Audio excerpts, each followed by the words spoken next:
Hello అండి. నమస్తే. నేను మీ Shirisha. Welcome back to Andhramudu. ఎముకల్ని దృఢంగా ఉంచడానికి బాలామృతం ఒక వరమని చెప్పొచ్చు.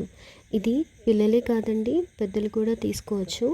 ఇప్పుడు వీటిని నేను సున్నుండలాగా ప్రిపేర్ చేస్తున్నాను. మిక్సీ జార్ తీసుకుని 3 కప్పుల బాలామృతం యాడ్ చేసుకుని అందులో చిటికెడు ఉప్పు వేసుకుని మెత్తగా మిక్సీ పట్టుకోవాలి. మరింత హెల్తీగా చేసుకోవాలంటే ఇందులో చక్కెరని సపరేట్ చేసుకుని ఆ ప్లేస్లో బెల్లం యాడ్ చేసుకోవచ్చు.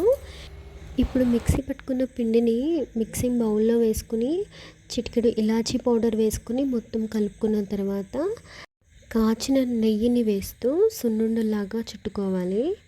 ఇలా చుట్టుకున్న వాటిని రోజుకి ఒక లడ్డు చొప్పున తీసుకుంటే మన బాడీలో ఇమ్యూనిటీ పవర్ పెరగడానికి, జీర్ణ వ్యవస్థలో ఉన్న చిన్న చిన్న కంప్లైంట్స్ కూడా క్లియర్ చేస్తుంది.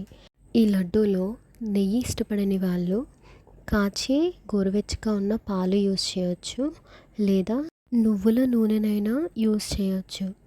అదండి, బాలామృతంతో సున్నుండలు రెడీ. వీడియో నచ్చితే లైక్ చేయండి, షేర్ చేయండి, సబ్స్క్రైబ్ చేయడం అస్సలు మర్చిపోవద్దు.